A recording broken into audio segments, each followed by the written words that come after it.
I'm Jared Dillian, and welcome to the Be Smart podcast, about how not to be an idiot with your money, because everybody's doing it. All the Who's down in Whoville. Am I the Grinch? I'm not really the Grinch, but I don't get too excited about Christmas. First of all, I'm an adult. I'm a grown-ass man, so I don't wake up looking forward to presents. I don't have any kids. It's just me and my wife and the cats. We do have a really good Christmas for the cats. The cats are psyched about Christmas. It's really hard to describe. I mean, we have stockings for them. They're full of toys. We take out the cats go nuts. They love Christmas.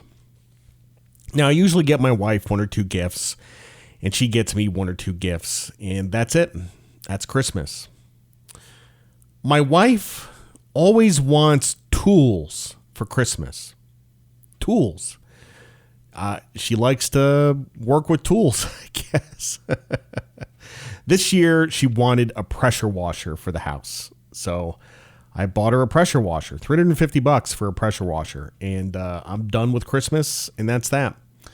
Now, I told her all I wanted for Christmas was a framed picture of Pat Sajak. And I'm pretty sure I'm going to get it because I've been talking about it for the last 6 months. So maybe don't take my advice about Christmas because I'm a little bit jaded. But the reason I bring this up, from a personal finance standpoint, is that some families go nuts about Christmas. Now, when I was a kid, Christmas was a big deal, and I believed in Santa till I was about 10 or so.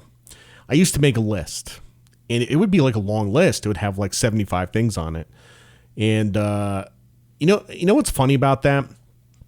We didn't have a lot of money, but I pretty much got everything I wanted. Within reason, I got like 70 or 80% of the things on that list, And in retrospect, I feel bad for my mom.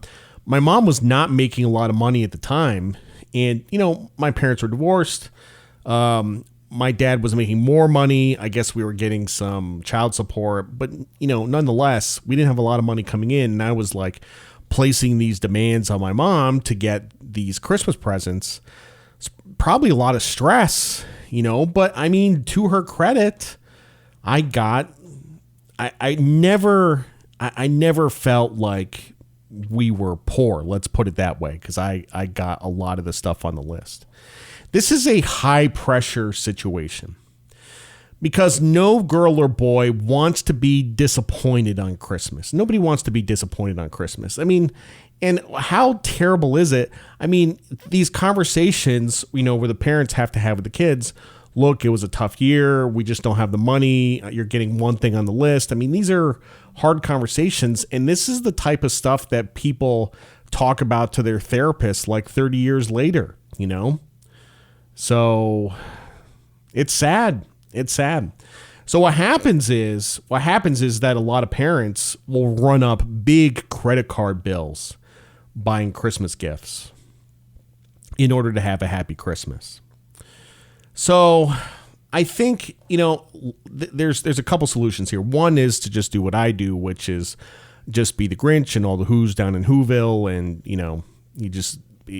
Christmas is not a big deal. And you give one or two gifts and that's that. That doesn't work for most people. So I guess my advice is to plan ahead.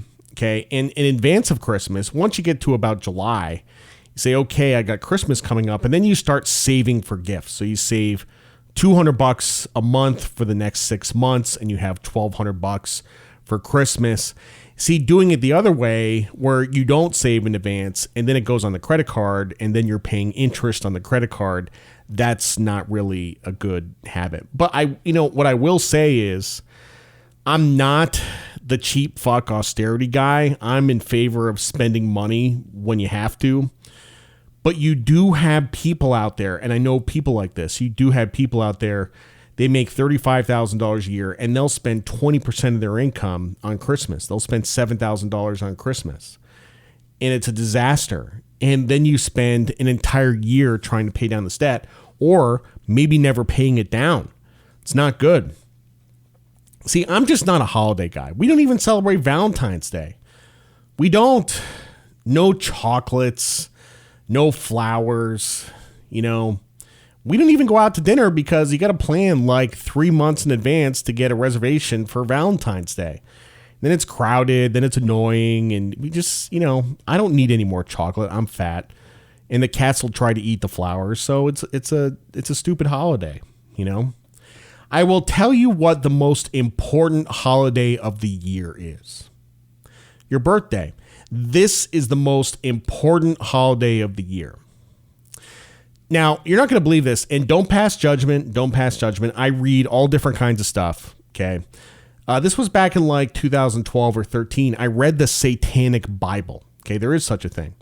And there's two different kinds of Satanists. There's the actual like devil worshiping ones. And then in the 60s or maybe the 50s, there was this guy named Anton Szandor LaVey that started the Satanic Church. And believe it or not, like he based the philosophy of the Satanic Church on a bunch of different philosophers, including Ayn Rand. And it's a super interesting read to read the Satanic Bible. It's, you know, it's fascinating history. Sammy Davis Jr. was a Satanist, was part of the LaVeyan Satanist Church. Okay. But one of the things the Satanic Bible says is that your birthday is the most important holiday of the year because it's a special holiday just for you. Everyone likes to feel special on their birthday. So I take birthdays really seriously. And I have a birthday coming up in March. I'm going to be 48. 48. 48 is officially late 40s and coming up on 50.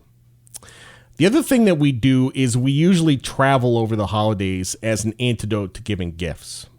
One thing we do is we travel over Thanksgiving. We didn't do it this year, but a lot of times we'll take a fancy vacation over Thanksgiving. We'll go to Cancun, Riviera Maya, Turks and Caicos, someplace that, and we'll sit on the beach over Thanksgiving. You know, a lot of people try to do this on Christmas, and it's a big mistake because it costs twice as much, and then it's crowded, then it's a food fight, and then it's super annoying, and people bring their kids, and it sucks. You know. You might get the impression that I don't like kids very much, and that would be true. People put a lot of pressure on themselves for Christmas. I would say that it's just not a big deal, but I don't have kids, and, you know, when I was a kid, it was a big deal. Here's another possible solution. Instead of putting this stuff on your credit card, why not plan ahead and start saving 6 months before Christmas? You know, this falls into the category of things that should not go on a credit card. And we'll talk more about credit cards some other time. But the thing with credit cards is that you should have a budget for discretionary expenses, and your credit card spending should not exceed that budget. And once you hit the number for the month, you're done spending for the month, and it's as simple as that. For a few years, I was buying my wife jewelry for Christmas, and she hardly ever wears it except for special occasions. And that's the problem with gifts in general. Gifts are hard. Gifts are hard because you don't know what the other person wants. So you're guessing. You're guessing as to what everybody's gotten gifts that they're like, thanks, I guess. I don't know what I'm going to do with this, but thanks. I mean, I guess it's the thought that counts, you know? If you give somebody a gift that they don't want, it's a waste of money. So I have no problem taking some of the mystery out of Christmas, just asking what people want. What is the best gift I've ever gotten? Well, several years ago, my wife got me a picture frame with like 3 pictures of my cat Otto that passed away. And when she gave it to me, I started to cry. I was like, oh, this is the best gift ever. So this year I'm getting the picture of Pat Sajak, which is also going to be one of the best gifts ever because Pat Sajak is the king of not screwing up a good thing. He's my idol. And having his picture on my desk reminds me every day not to screw up a good thing because I got a good thing going. Pat Sajak makes $15 million a year. He makes more than all the prize money they hand out on the show. And at any point in time, he could have had a drug habit, an alcohol problem, a messy divorce. He could have gotten an ego and asked for more money. He just keeps trucking. So this Christmas, going to take some time off and work on my book. I'm not traveling anywhere.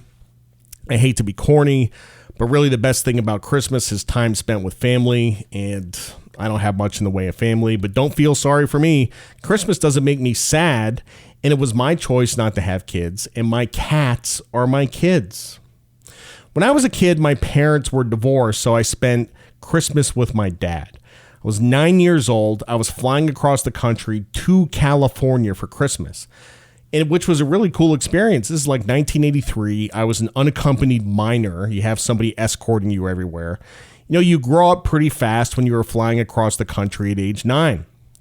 In some respects, having divorced parents meant I had 2 Christmases, which was twice the toys. Really, my favorite part of Christmas is January 2nd, the day I go back to work. All that time off makes me stupid.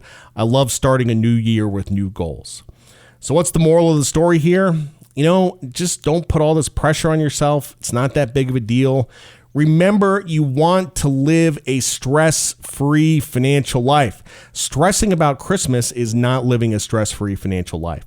It's really going to be okay. You're going to make it work. And the most meaningful gift that you give will probably not be the most expensive one. It's just stuff. Stuff does bring us happiness, but it's the memories that count. And remember, leave a rating and review for the podcast. We've gotten a lot of reviews since the last time I asked, so thanks for doing that. It really helps. Enjoy the holidays and don't eat too much ham. I'm Jared Dillian. You've been listening to the Be Smart podcast. See you later.